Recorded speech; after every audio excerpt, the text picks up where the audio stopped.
मंगलम भगवान वीर मंगलम गौतम घड़ी मंगलम पुण्य कुंदारी जैन धर्मस्तु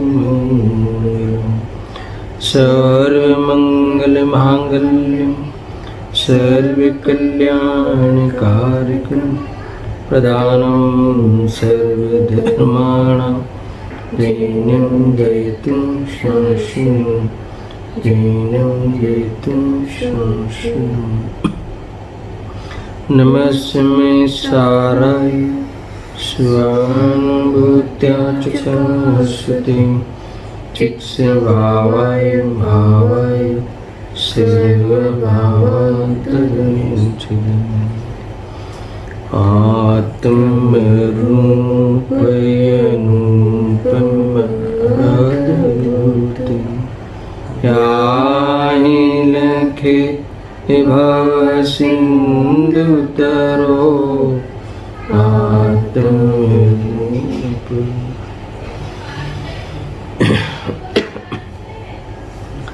समय सार कर्ता कर्म अधिकार की अंतिम गाथा 144 नंबर की गाथा है। हमने जो तय किया था, जिस गाथा को गाथा पे स्वाध्याय करना था, वो गाथा आज से प्रारंभ हो रही है। इस गाथा के लिए आगे 141 से लेके गाथाओं का अपन ने संक्षिप्त सार के रूप में हमने चर्चा की थी। अब इस 144 नंबर की गाथा, इसमें उत्थानिका में आचार्य देव कहते हैं, पक्षातिक्रांत ही समिसार है। देखना क्या कहते हैं, पक्षातिक्रांत एव समिसार इत्यवतिष्ठते। संस्कृत में है ना, पक्षातिक्रांत एव समेसार इत्यवतिष्ठते, यानी यही सिद्ध होता है, यही नियम से ठहरता है। क्या एज नियम थी ठहरे छे शू कि पक्षातिक्रांत ही समेसार है ना। इस बात को थोड़ा समझाएंगे आचार्य देव, जो आगे न्यायातिक्रांत का स्वरूप बताया ना। अब ये कहते हैं कि नियम से यही सिद्ध होता है, नियम थी एमज ठहरे छे कि पक्षातिक्रांत ही समेसार है। ठीक है, देखो ये ग्रंथादिराज समेसार में जो शुद्धात्मा यानी भगवान आत्मा को समेसार कहा है ना। किसको कहा समेसार?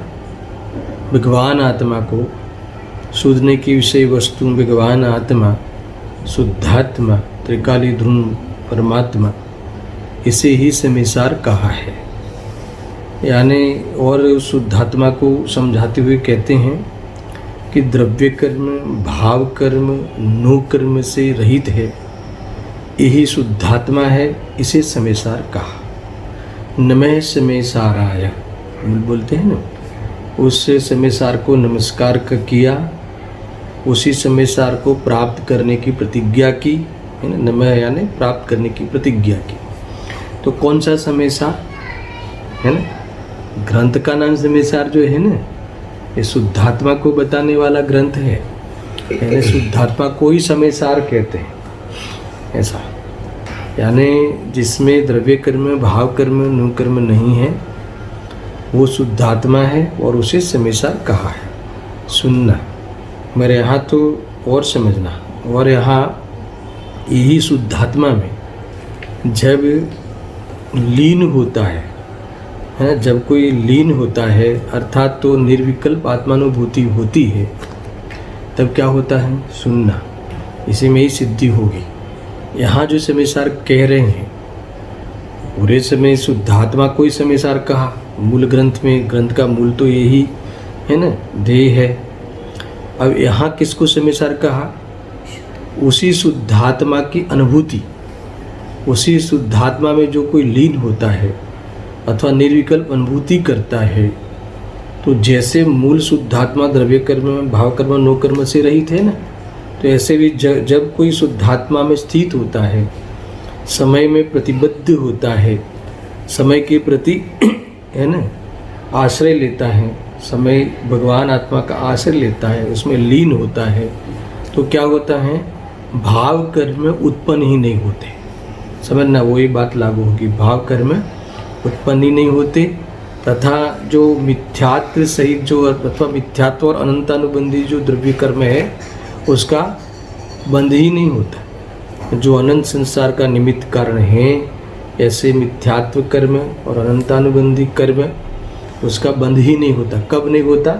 जब ऐसे भगवान आत्मा में कोई लीन होता है, निर्विकल्प अनुभूति करता है, तब भाव कर्म तो उत्पन्न ही नहीं होते। और जो द्रव्य कर्म में मिथ्यात्व और अनंतानुबंधी, समझना स्थूल कथन है ना। बाकी जितनी कर्म की जो बंध विच्युत्ति होती है वो सब विशेष चर्चा में है। हमें मूल बात ये लेनी है कि मिथ्यात्व और अनंतानुबंधी कषाय कर्म का है ना, जो अनंत संसार का कारण है उसका बंध ही नहीं होता। और तीसरा, नो कर्म में क्या फर्क पड़ता है कि जो शरीर मिलता है ना, हर भाव में मिलने वाला था, तो उसकी संतति में क्या हो गया? संतति खंडित हो गई। अथवा यहाँ लिखते हैं देखो कि वो जो शरीर मिलने की जो संतति थी वो अटक गई। 3 बातें हुई ना। कौन सी 3 बातें हुई? जैसे भगवान आत्मा समयसार की विषय वस्तु, जो समयसार की विषय वस्तु भगवान आत्मा, उसे ही समयसार कहा है। त्रिकाली ध्रुव भगवान आत्मा को समयसार कहा है कि जो द्रव्य कर्म, भाव कर्म, नो कर्म से तो रहित है ना, सबका भगवान आत्मा, सबका स्वभाव है ना, वो तो इस प्रकार से है ही। पर ऐसे शुद्धात्मा में जो विज्ञान के बल से इसकी अनुभूति करता है, लीन होता है, उसे भी भाव कर्म का तो बंध रुक गया है।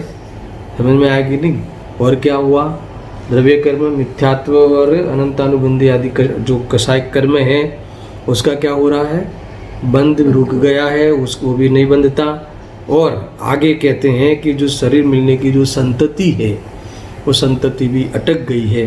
ऐसी निर्विकल्प दशा भी समयसार है ना, इसे ही यहाँ समयसार कहा है। इतना ख्याल में आया? अब देखो, मूल गाथा में तो ये निर्विकल्प दशा ही समयसार નિયમ થી એ જ વાત નક્કી થાય છે, એ જ વાત સિદ્ધ થાય છે। देखो लिखा है, पक्षाती क्रांत ही समयसार है, नियम से ऐसा ही सिद्ध होता है, एमज ठरे छे, है ना। इसका खुलासा इस गाथा में करने वाले हैं, इसी को ही मुख्य करने वाले हैं। अब आचार्य कुंदकुंद देव की जो गाथा है, इस गाथा में तो यही बात कही है, मगर टीका में है ना, टीका में आचार्य अमरचंद्र देव ने इस मूल गाथा के अंश को तो थोड़ा खोला तो है ना, थोड़ा खोला है, और वो विषय को भी वहाँ उन्होंने निरूपित तो किया है, मगर इन्होंने और जो आचार्य कुंदकुंद देव का जो हृदय था, वो हृदय को पढ़ लिया था। तो मूल बात ये नयातिक क्रांत जो ही समयसार है वो आप कह रहे हो, और उसमें आपने इतनी बड़ी बात कह दी कि भाव कर्म किस प्रकार से रुक जाते हैं, है ना, द्रव्य कर्म का भी बंध नहीं होता, और शरीर मिलने की संतति भी भंग हो गई, खंडित हो गई। इतना पूरा मुक्ति के मार्ग में प्रस्तुत हो गया, मोक्ष मार्ग प्रकट हो गया, है ना। अभी उसकी मुक्ति निश्चित ही है, इतना महान फल मिलता है। तो ऐसी निर्विकल्प दशा, ऐसी नयातिक क्रांत कैसे हुआ जाए, उसकी विधि आचार्य अमरचंद्र देव ने दूसरे ही पैराग्राफ में बहुत ही संक्षिप्त रूप में भी कही है, फिर भी बहुत ही मुख्य है वो, यानी हमारे लिए उपयोगी है। यानी मेरा कहना ये है कि आचार्य देव की करुणा तो देखो, मात्र नयातिक क्रांत का स्वरूप कुंदकुंद देव ने कहा है ना, और वही समयसार है तो उसकी टीका कर देते थे और वो भाव बता देते थे, मगर आचार्य कुंकुन देव को भी तो यही बात थी ना कि सारे जीव नयातिक्रांत हो जाए, सारे जीव निर्विकल्प हो जाए। तो निर्विकल्प कैसे हुआ जाए, ऐसी विधि, पूरी विधि यहाँ बताई गई है। यही वास्तव में ज्ञानियों की करुणा होती है, ऐसी ज्ञानियों की करुणा होती है। देखो राज इतने करुणा के धारी होते हैं कि जब अन्य जीवों के बारे में अगर उनका विकल्प चल जाए सुनना, है ना, तो मुझ जैसा बन जाए ऐसा नहीं, मगर वो सिद्धू जैसा बन जाए, ऐसी भावना होती है।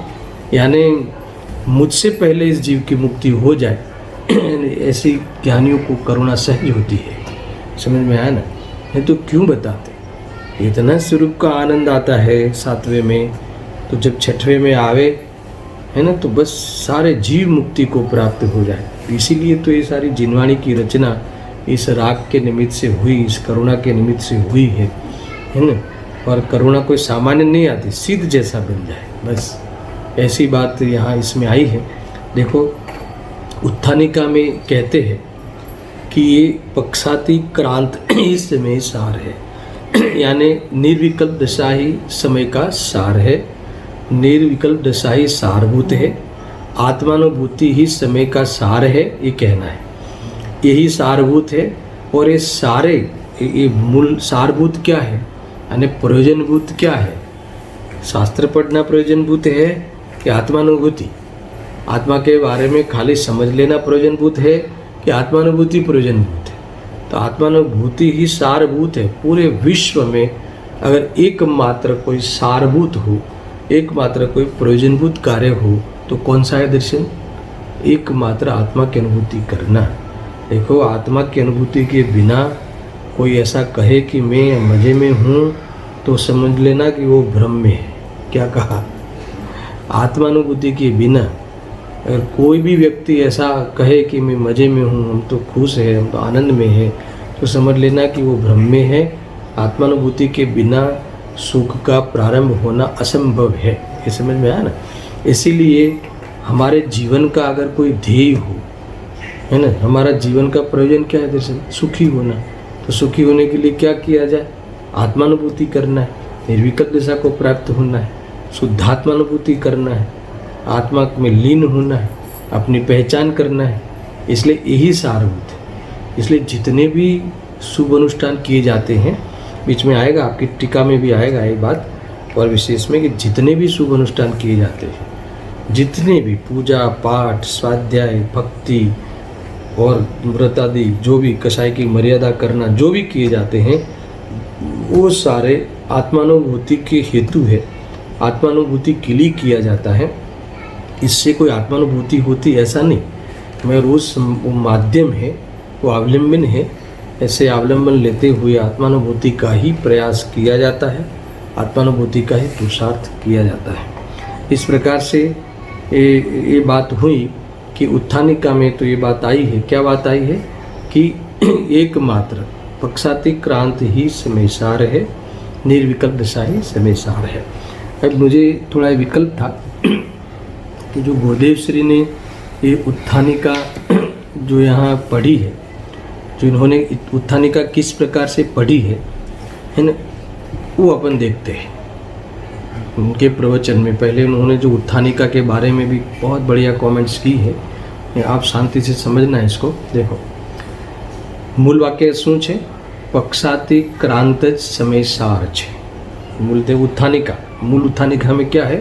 पक्षाति क्रांत समय सार છે। अब इसको समझाते हुए गुरुदेव श्री कहते हैं कि पक्षाति क्रांतच, ऐसा कह के पूरी पक्षाति क्रांत की परिभाषा कर देते हैं। फिर कहते हैं कि यही समय सार है। सुनना, पूरा एक पैराग्राफ इन्होंने इस उत्थानिका के बारे में यहाँ कहा है, बहुत ही है ना समझने लायक है। तो देखो पक्षाति क्रांतज ऐसा कहकर पूरी पक्षाति क्रांत की परिभाषा कर दी, है ना। नयाति क्रांत की परिभाषा, निर्विकल्प दशा की परिभाषा कह दी। कैसे? देखो निश्चय पेज नंबर है 445, ये समयसार सिद्धि ग्रंथ है, उसमें हाँ मूल ग्रंथ से उनके प्रवचन पढ़ता हूँ। पक्षाति क्रांतज और कहते हैं तुरंत निश्चय अबद्ध छूँ मुक्त छूँ एवो जे नयनो पक्ष विकल्प એનાથી અતિક્રાંત સમયસાર છે, है ना। पक्षातिक्रांत यानी क्या, इन्होंने सूदने की विषय वस्तु उठाई और व्यवहारने की विषय वस्तु क्यों नहीं उठाई, इसकी चर्चा थोड़ी देर में और करने वाले हैं। यहाँ ये कहते हैं कि हूँ अबद्ध छूँ, हूँ मुक्त छूँ, हूँ शुद्ध छूँ, ऐसे विकल्पों का जो त्याग कर देगा, ऐसे विकल्पों से जो संन्यास ले लेगा, ऐसे विकल्पों से जो पार हो जाएगा, है ना, वो व्यक्ति समयसार है, उसके पर्याय भी समयसार है ना। ये बस ये यहाँ कह रहे हैं। देखो गजब की बात है, किससे निवृत्ति की बात कही है कि जो जिस चीज़ की अनुभूति करनी, मैं अबद्ध हूँ इसकी तो अनुभूति की जाती है, अबद्ध हूँ ऐसा अनुभव करना है, ऐसी प्रतीति करना है, पर उसका विकल्प भी जिसकी प्रतीति करनी है, जैसे कैसा मैं हूँ ऐसा जो मानना है, उस बारे में जो विकल्प उठते हैं, ऐसे विकल्पों से जो संन्यास ले लेवे, तो ऐसे विकल्पों से संन्यास कैसे लेगा, अनुभूति करके संन्यास लेगा। ऐसे विकल्पों से, ऐसे भी विकल्पों से पार हो जाए, यानी बाकी के विकल्पों से तो पार हो जाए, तो समझ में आ रहा है, धंधा का, व्यापार का, व्यवहार का, समझ में आया कि नहीं, जो ये तो ठीक है। और स्थूल पुण्य भी, पूजा पाठ आदि के भी विकल्प भी, वो तो छोड़ो, वो भी तुमने शांत कर दिए, मगर इसके बाद जो उस पूजा में के द्वारा जो मुझे समझना था, उस स्वाध्याय के द्वारा जो मुझे समझना था, अनुभव करना था कि आत्मा कैसा है, यानी मैं कैसा हूँ, तो कि मैं परिपूर्ण हूँ, मैं शुद्ध हूँ, मैं सदा मुक्त हूँ, है ना। ऐसा जो मेरा स्वरूप है, इस स्वरूप को के विकल्प भी, उसके विकल्प से भी जब पार पड़ जाएगा, उससे भी पार हो जाएगा, तो यहाँ कहते हैं कि तो वो समयसार है। समयसार है यानी क्या, वो आत्मानुभूति है, वो निर्विकल्प दिशा है, वही वास्तव में शोभनीय पवित्रता है, ऐसा कहना है। तुरंत पुनः कहते हैं कि नयनो पक्ष छे ये समयसार नहीं। क्या अर्थ दर्शन इसका, नयनो पक्ष छे यानी इस सुधने की विषय वस्तु का विकल्प है, ये वितराग वस्तु का और वितरागता का विकल्प है। सुधने की वस्तु क्या है, वितरागता। वितरागता के स्वरूप का जो विकल्प है वो क्या है, वो आत्मानुभूति नहीं है, समयसार नहीं है। इसका अर्थ क्या, आत्मानुभूति नहीं है, वो शुद्धोपयोग नहीं है, वो निर्विकल्प दशा नहीं है। समयसार शब्द में समयसार नहीं है ना। आज शुद्धात्मा शब्द में शुद्धात्मा नहीं है। समयसार के विकल्पात्मक ज्ञान में समयसार नहीं है, इसमें आत्मा का अनुभव नहीं है, शुद्धात्मा अनुभूति वो नहीं। गजब की बात है भाई, ये है ना एक समझने लायक। समयसार को पठन पाठन करने से आत्मानुभूति नहीं होती है, इसमें ऐसा कहा। आत्मानुभूति होती है जिससे वो समयसार भले पढ़ता हो पूर्व में, मगर पढ़ लिया तो कोई अनुभूति हो जाएगी, ऐसा नहीं है। समयसार का चढ़ावा लेवे ना, क्या बोलते हैं, बोली, समय का सार की बोली ले लेवे तो उससे कोई वो समयसार उससे प्राप्त नहीं होता। समझ में आया ना। माथे पे बराबर विनय से रखे और विराजमान करे तो उससे कोई समयसार की प्राप्ति नहीं होती नहीं। ये तो जो शुद्धात्मा में दृष्टि करे, शुद्धात्मा में लीन होवे, वही बात। नए का पक्ष नहीं रहे, है ना, उस विकल्प ही नहीं रहे, कोई भी विकल्प ही नहीं रहे, वो समयसार है। जब तक विकल्प रहता है, नए का पक्ष रहता है। यहाँ गुरुदेव श्री कहते हैं कि वो समयसार नहीं है, यानी आत्मानुभूति नहीं है। देखो इन्होंने स्पष्ट किया है। इसका अर्थ क्या मालूम है, देखो कितनी दीर्घदृष्टि होगी कि कोई जीव को ये सुधने के विषय का स्मरण करने को, सुधने के विषय का बहुत स्मरण करता हो और उसमें ही कदाचित भ्रम कर देवे कि मुझे तो आत्मा मिल गया है। तो ये कहते हैं कि ऐसा नहीं है, तुम समझना। और अंत में क्या कहते हैं कि हा प्रभु क्या जाऊँ इन्हें, गजब है, क्या जाऊँ इन्हें। इसका अर्थ क्या, कहाँ जाना उसको। यानी देखो मैं कहता हूँ, मैं तो गुरुदेव जी को एक हो ना सामने उनको कहता हूँ क्या जाऊँ इन्हें, गुरुदेव जी रखते हैं अपनी तरफ से क्या जाऊँ इन्हें। तो ये कहते हैं कि दुकान से तो तुमने बाहर निकाल दिया, सुनना बराबर से, मकान से भी बाहर निकाल दिया, मंदिर से भी बाहर निकाल दिया, है ना। आया ख्याल में मैं जो कह रहा हूँ समझना। अभी हम जब भी अपने पूजा पाठ में से भी आपने बाहर निकाल दिया, अभी जब हम अपने आत्मा के बारे में विचार करते हैं, क्या मैं शुद्ध हूँ, मैं अपने बारे में विचार करता हूँ कि जो मैं हूँ, है ना, कि जो आपने ही कहा कि जो तुम्हारा असल स्वरूप ये है ना, जब इसके बारे में मैं विचार करता हूँ, है ना, विकल्प करता हूँ, तो आप कहते हो कि वह भी समयसार नहीं है ना, ये यहाँ कहते हैं। तो भाई ये उस विकल्पों में रहने का नाम समयसार नहीं है ना, ये भी तो बाहर हुआ। अरे उसके तो इसके विकल्पों में नहीं रहना वो अंदर है। क्या कहा? उसके विकल्पों में नहीं रहना वो अंदर है। अंदर का अर्थ क्या? अपने में। विकल्प में आया यानी बाहर आ गया। देखो मैंने कई बार कहा है, जो गुरुदेव जी के वो वचनामृत भी लिए थे तब भी कहा था कि तुम कहाँ हो उससे कोई मतलब नहीं। तुम अपने में नहीं हो तो कोई ना कोई कसाय में होगा, जरूर होगा जी। कहाँ होगा? या तो निर्विकल्प होगा या विकल्प में होगा, है ना। अगर तुम निर्विकल्प दशा में प्राप्त नहीं हो, निर्विकल्प दशा में नहीं दिख रहे हो, है ना, तो तुम्हारा उपयोग कहाँ फिरता होगा? विकल्पों में। फिर कौन से विकल्पों में रहता है ना, उसका भेद की कोई मायने नहीं रखता। अगर उसमें तुम कुछ कहना चाहते हो अपनी तरफ से कि नहीं थोड़ा तो भेद करो कि हम तो आत्मा के बारे विचार के बारे में खड़े हैं ना, तो तुम्हें समझ लेना कि कहीं न कहीं पुण्य की रुचि है। अरे दोनों स्वरूप से तो दूर रखते हैं ना, स्वरूप से तो पतित कराते हैं ना। अरे पाप परिणाम में तो आत्मा याद ही नहीं आता, और इस पुण्य परिणाम में आत्मा याद आता भले हो, पर स्वरूप से तो वंचित रखता है ना, यानी शुद्धोपयोग से तो वंचित रखता है ना, शुद्धोपयोग में तो नहीं है ना। तो ये कहते हैं कि इसका अर्थ बाहर ही है। समझ में आया कि नहीं? तो पची क्या जाऊँ? गुरुदेव से कहते तो पची क्या जाऊँ? देखो जीव कैसा होता है, जो पात्र जीव कैसा होता है, सुनना, ये सुनने जैसी चीज़ है। पात्र जीव कैसा होता है कि जैसे मेरा कोई भी कर्तव्य नहीं है। कहाँ? इस देश में मेरा कोई भी कर्तव्य नहीं है, इस कुटुंब के लिए मेरा कुछ भी कर्तव्य नहीं है, सुनना, है ना, मेरा इस व्यापार इस समाज के लिए मेरा कुछ भी कर्तव्य नहीं है, इस शरीर के लिए भी मेरा कुछ भी कर्तव्य नहीं है। सब द्रव्य अपने आप में सक्षम है। जब तक ये कर्तव्य नहीं है, ऐसा भाषित नहीं होगा, तब तक तो पात्रता भी नहीं है सम्यक दर्शन की। समझ में आया ना? ये ऐसा जीव है, स्वरूप में जाने वाला जीव जबरदस्त होता है, वो सामान्य नहीं होता। ये मेरा कहना है। मूल बात ये है। तो पची क्या जो आने सुनना बराबर से, है ना। वो उत्थानिका गुरुदेव जी के मैं पढ़ रहा हूँ, इन्होंने जो कहा ना, नयनो पक्ष से ही समय सार न थी तो क्या जाऊँ ये ने। देखो कभी कभी वो जो वेद ज्ञान की पराकाष्ठा होती ना, सुनना ऐसे स्टार्ट करे जैसे कि तुम दुकान मकान से भिन्न हो, है ना, फिर कहे कि तुम शरीर से भिन्न हो। समझ में आए? अरे तुम देवशास्त्र गुरु से भिन्न हो। शरीर से भिन्न हो तो देवशास्त्र गुरु से तो भिन्न है। फिर तुम ये कहते कि शुभ भाव, पहले पाप ले लो, तुम भोगादि भाव से भी भिन्न हो। फिर कहेंगे कि तुम शुभ भाव से भी भिन्न हो। समझ में आया ना? वहाँ तक एक बार बचा ले। फिर क्या कहते हैं कि अरे तुम पर्याय, तुम्हारी सम्यक दर्शन की केवल ज्ञान की पर्याय से भी तुम भिन्न हो। समझ में आया? गुणों के भेद से भी तुम भिन्न हो।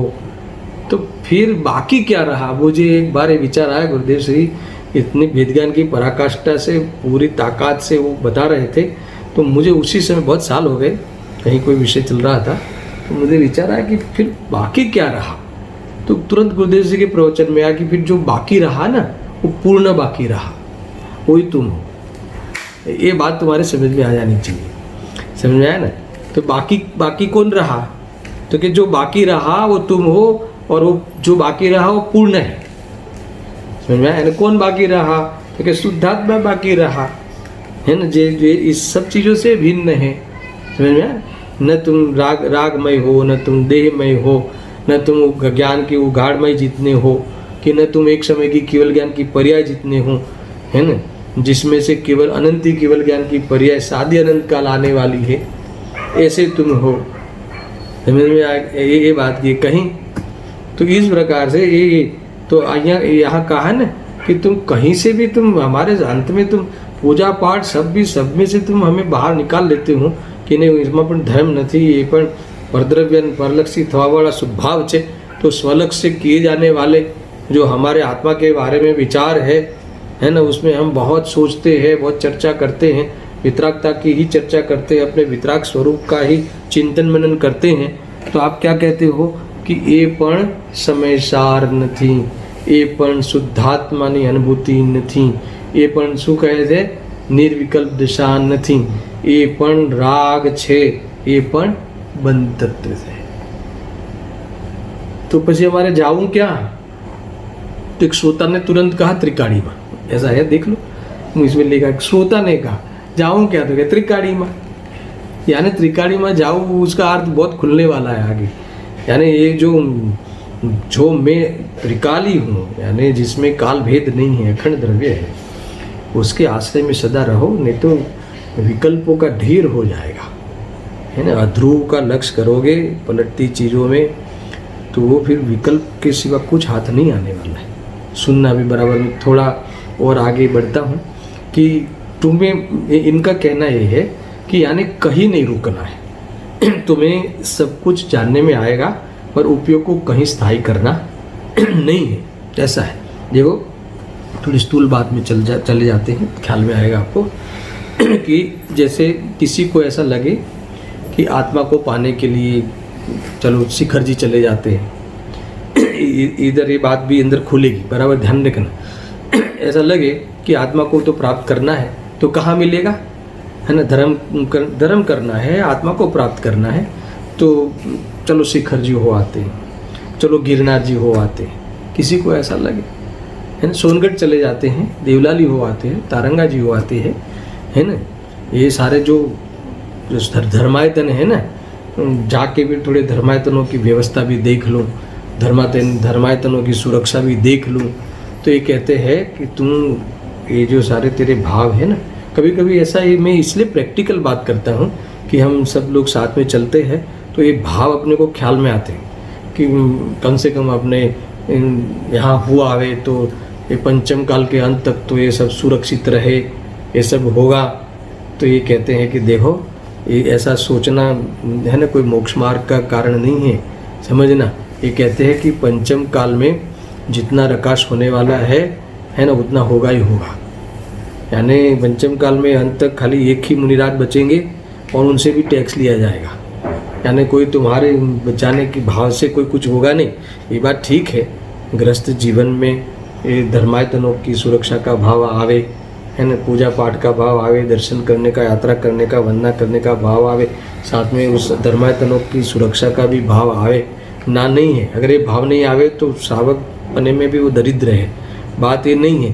पर यहाँ मूल बात क्या करते हैं कि कोई ऐसा कहे कि इसमें क्या गलत है, तो यहाँ कहते हैं कि भाई सही गलत की बात नहीं है, बात ये नहीं। मैंने अभी भी कहा कि श्रावक जीवन में ऐसे भाव आए बिना नहीं रहता, है ना। ये भी कोई मुझे उसका भी निषेध नहीं है, मगर ये सब मुक्ति का कारण नहीं है।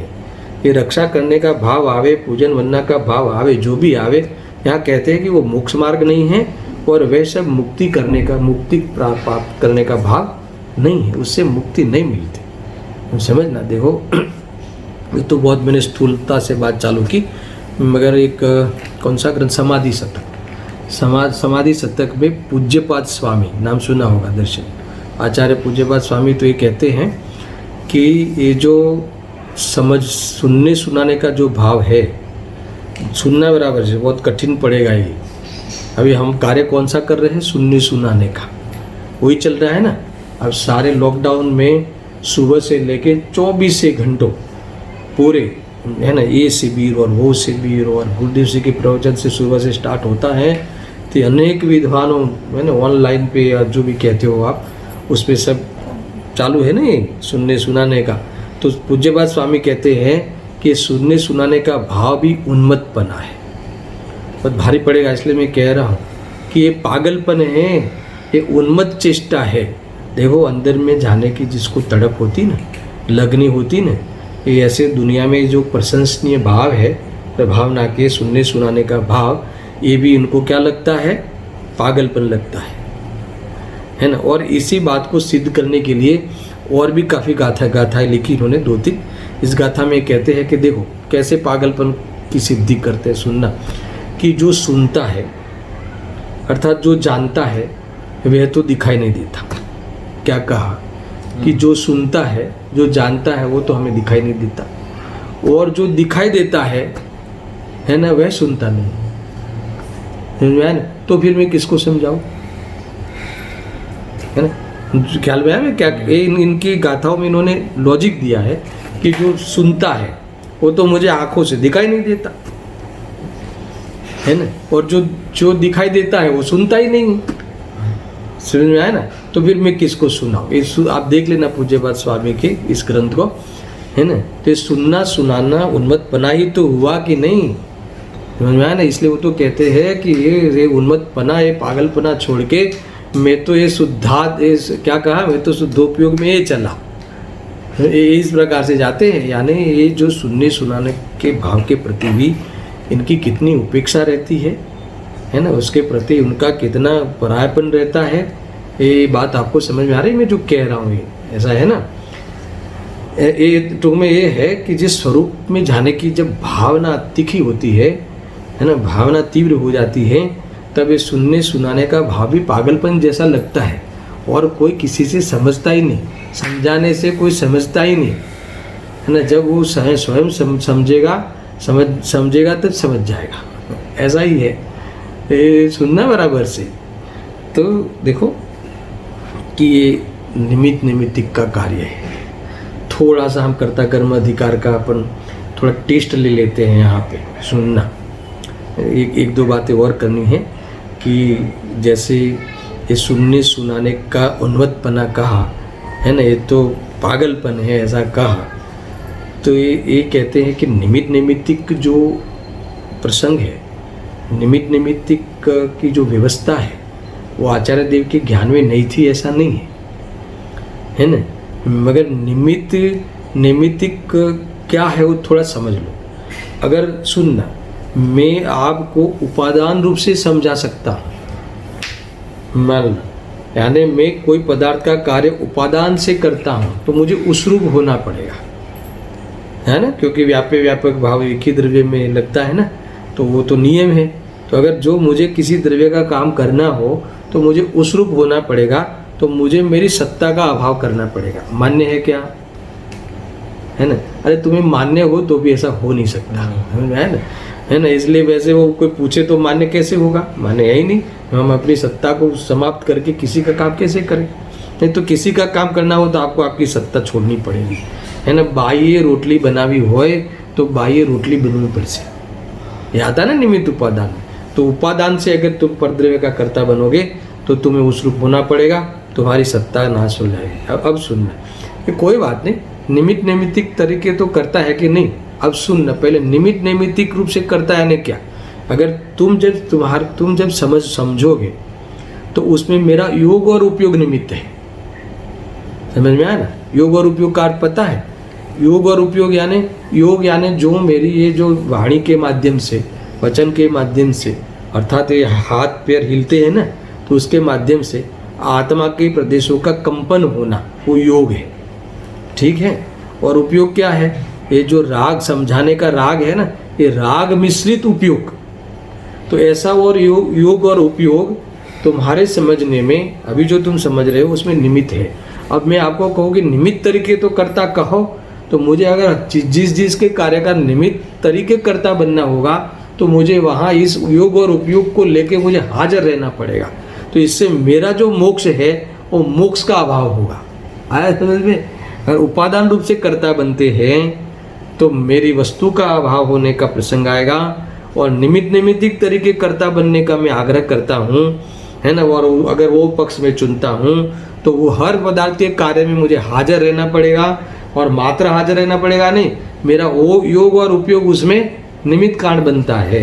तो योग और उपयोग मेरा उसके लक्ष्य में होना होगा, तो फिर मेरे स्वरूप में मैं कैसे जाऊँगा, है ना। फिर मैं उपयोग मेरा लीन स्वभाव में लीन कैसे होगा। तो कौन सा नुकसान होगा दर्शन, मुझे मोक्ष का नुकसान होगा, निर्विकल्प दशा का नुकसान होगा।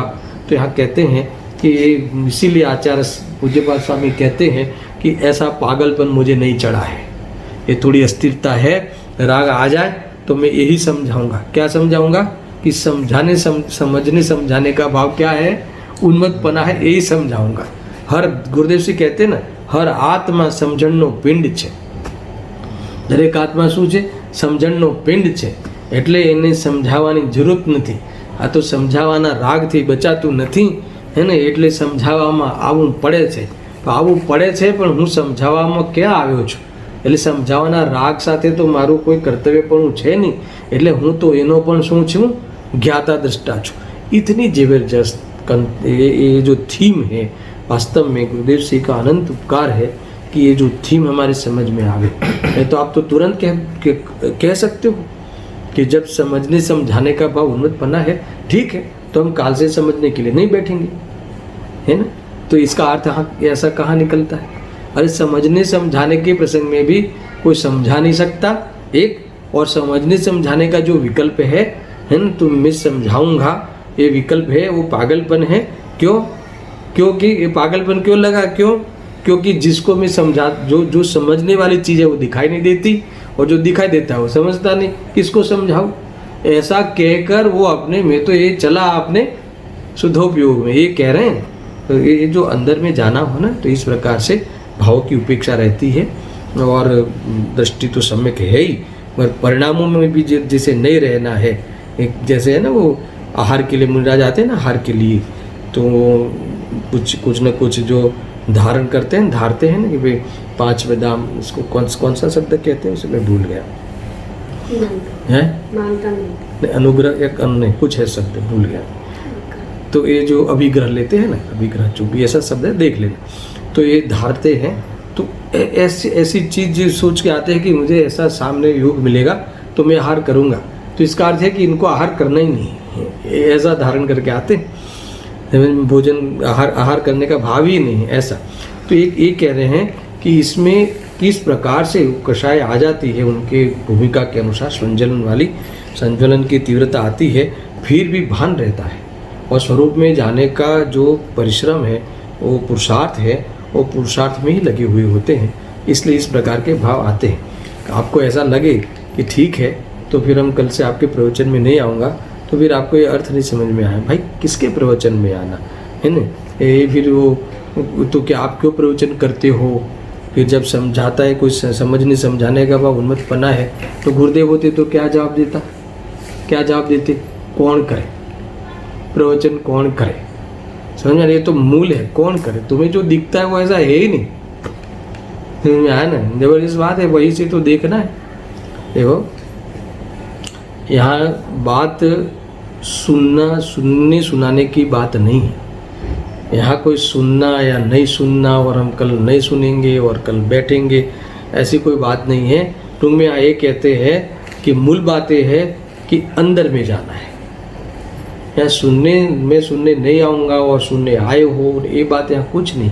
ये तो सब दिख रहा है, वहाँ ये दिख रहा है कि अंदर में हम नहीं है। ये बात खास ध्यान में रखना। देखो आज हम इस समय सुनने प्रसंग में बैठे हैं, इसका अर्थ क्या दर्शन? कि हम अंदर नहीं है।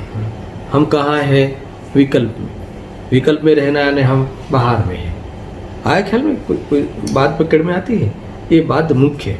यानी मूल बात यह है कि अंदर में जाना, निर्विकल्प होना न। जब मूल प्रयोजन को जब ये बात आवे तो ऐसा ही कहेंगे। जब मूल प्रयोजन की बात आवे तब फिर वो कहाँ बैठा है कहाँ नहीं बैठा है उससे कोई मतलब नहीं है। देखो ऐसा है कि बाहर में सुनना सुनाना अगर भा जावे, अगर उसमें मन बैठ जावे सुनना, तो फिर निवृत्त होने का जो अंदर जाने का जो पुरुषार्थ है वो क्यों करेगा?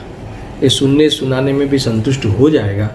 तो ये इससे ये विकल्प में भी, ये तो विकल्प जालम कहा ना, विकल्प जालम, ये तो वास्तव में विकल्प जाल है, इंद्र जाल है ये तो ये इसमें से कैसे निकलेगा?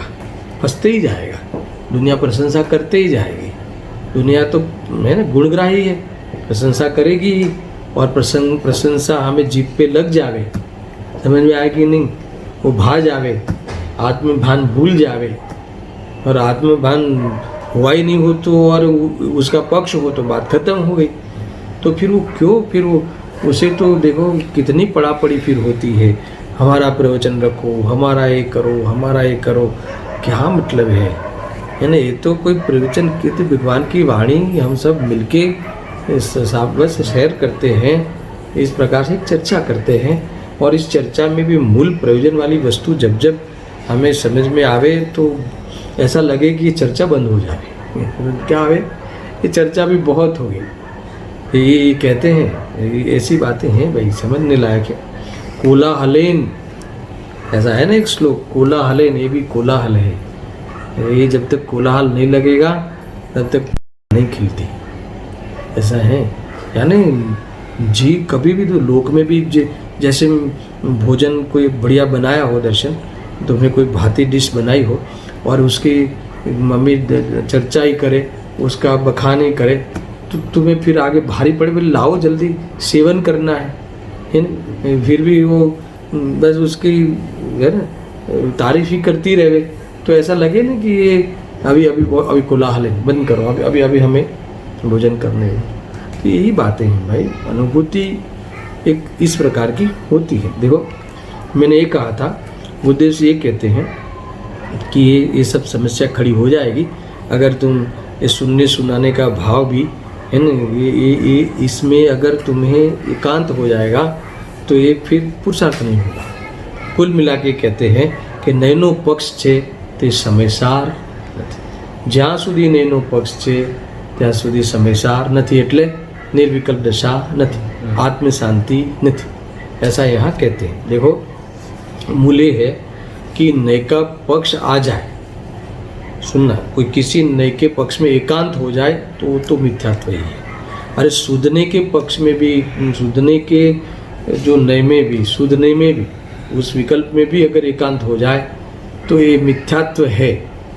और कहीं मिथ्यात्व चला गया हो, मिथ्यात्व नहीं रहा हो और बाकी सुधने के विषय का विकल्प करे तो भी राग है, धर्म तो तब भी नहीं, समझ में आएगी नहीं। यानी नए पक्ष से रहित जो अगर हो जाए तो क्या होगा, ये जीव तो ही समयसार है, तो ही शुद्धात्मा की अनुभूति है। ऐसी बात यहाँ आई है। अभी देखो मैं अभी तो चल रहा है उत्थानिका ही चल रही है, 2 पंक्ति हुई है उत्थानिका की, मैं उत्थानिका पढ़ लेता हूँ और इसके बाद फिर अपन मूल गाथा में प्रवेश करते हैं। देखो क्या कहते हैं, नैनो पक्षे समयसार नहीं। अरे क्या जाऊँ, ये ने क्या जाऊँ, तो कहते हैं त्रिकाड़ी भाव। ये श्रोता ने कहा, ये त्रिकाड़ी भाव पढ़ लेना, समयसार सिद्धि है ना, इसमें 144 गाथा पे प्रवचन। आगे क्या कहते हैं सुनो, कि पक्षाती क्रांत समयसार छे એટલે, पक्षाती क्रांत समयसार छे એટલે सुनना, हूँ आत्मा बद्ध छूं ने ई तो प्रश्न छे ज नहीं। देखो आगे की बात फिर से याद करते हैं, व्यवहार नैनो तो निषेध करता आव्या छी, ये आवी गयु पहला, आमा आवी गयु, पहलो कलश छे ने एमां आवी गयु ने, निकाला होगा खोल के 70वां कलश। देखो जो ये आव्यू, जो कलश 70 भावार्थ क्या लिखा है, आया था ना समयसार में, तो सुनना, समयसार में तो व्यवहार ने को तो प्रथम से ही गौण करके निषेध कर ही दिया है। और किसको मुख्य कहा है, लिखा सुधने मुख्य करीने कथन करवामां आव्યું છે, છતાં પણ એ જ સમયસાર सुधनेना विकल्प ने, सुधने के विकल्प को क्या कहता है, जब तक रहेगा तब तक नयातिक्रांत नहीं होगा, आत्मानुभूति नहीं होगी, मुक्ति का प्रारंभ नहीं होगा, संसार के अभाव का प्रारंभ नहीं होगा। समझ में आएगी नहीं, जब तक सुधने के विकल्प में, भगवान आत्मा के विकल्प में, मेरे स्वरूप के विचार में जब तक रहूँगा, चिंतन मनन मंथन में रहूँगा, तब तक क्या नहीं होगा, समझ में आया ना, तब तक आत्मानुभूति नहीं होगी, समयसार नहीं होगा। समयसार नहीं होगा यानी शुद्धात्मानुभूति नहीं होगी, और आत्मानुभूति नहीं होगी तो तुमने कितना भी पढ़ाया, शुद्ध के विषय को खोला, तो भी यहाँ कहते हैं कि लाभ होने वाला नहीं है। देखो આ ગ્રંથમાં પ્રથમથી જ વ્યવહારને ગૌણ કરીને અને શુદ્ધને મુખ્ય કરીને કથન કરવામાં આવ્યું છે। પહેલા કળશમાં છે, आगे बताया 70वां कलश में एक ही भावार्थ है वहाँ, હા એ જ અહીં ગાથામાં છે। અહીંયા તો કહે છે प्रभु आ तो शांति ना मार्ग छे बापा, क्या कहते हैं, यहाँ तो शांति चाहिए, यहाँ तो किसी भी प्रकार का विकल्प ताप है ना। वास्तव में ये समझना, आप कोई विद्वता ना कि क्रियाकांड ना धमालने कोई ऐसा कोई मार्ग नहीं है। मात्र कोई विद्वता झांकनी है तुम्हें, विद्वता छाटनी है तुम्हें, विद्वता झाड़नी है तुम्हें, तो क्या ये इसका मार्ग नहीं है ये, है ना। अर्थात कोई क्रियाकांड में कोई बाहर का त्यागी बन जाना ये कोई मार्ग नहीं। शांतिनो मार्ग छे, है ना। कोई कहे कि मैं आ खा दूँ, कोई कहे कि मैं छोड़ूँ, है ना। दोनों परेशान है। क्या कहा, कोई कहे कि मैंने ये सेवन किया, कोई कहे कि मैंने इसका त्याग किया। तो कोई त्याग करने के विकल्प में दुखी है और कोई, है ना, उसको ग्रहण करने के विकल्प में दुखी है। विकल्प में ही दुखी है ना जी। मूल तो विकल्प ही दुख रूप है। और ऐसे विकल्प की उपादेय बुद्धि करे, है ना, सूझने के विकल्प में पक्ष करे तो बात ही खत्म हो गई। और सूझने के विकल्प में विकल्प बुद्धि छूट गई हो और उसका विकल्प करे तो भी धर्म तो तब भी तो नहीं है। धर्म यानी वितरागता जो आनंददायक होता है, ऐसा यहाँ इन्होंने कहा है। देखो, भगवान ज्ञान स्वरूप एनो जे विकल्प छे कि हूँ ज्ञान छूँ, अबद्ध छूँ, एवा विकल्પ પક્ષથી અતિક્રાંત સમયસાર છે અને એમ નિયમથી ઠરે છે। એમ ચોક્કસ એ રીતે વસ્તુનું સ્વરૂપ નક્કી થાય છે। कितना बढ़िया लिखा है। फिर से, भगवान ज्ञान स्वरूप एनो जे विकल्प છે कि हूँ ज्ञान छूँ, अबद्ध छूँ, एवा विकल्पना पक्षથી अतिक्रांत, है ना, उससे पार हो जाए वो समयसार है। एम नियमથી ठरे છે। आपको लगेगा कि भाई ये जो है ना, आपने तो ये 2 सेकंड में कह दिया कि ऐसे विकल्प से पार हो जाएगा तो निर्विकल्प हो जाएगा, मगर हमारे पास और भी कितने काम है। ऐसा कहे ना कि इतने करने के बीच में हम गृहस्थी वाले हैं, हमारा ये दुकान मकान है और कितने काम है ना। ये आपने 2 मिनट में कह दिया, मगर ये सब समेटना है। ये अभी देखो इतनी रोग की मैटर चल रही है तो कितना ध्यान रखना पड़ता है। हमारा कोई फर्ज है कि नहीं कुटुंब के प्रति। तो बाद में आपने तो जैसे कह दिया कि बस आपने तो ये इससे विकल्प से पार हो जाओ, पर ये सब समस्या है कि नहीं। भाई ये सब तेरी समस्या है ही नहीं।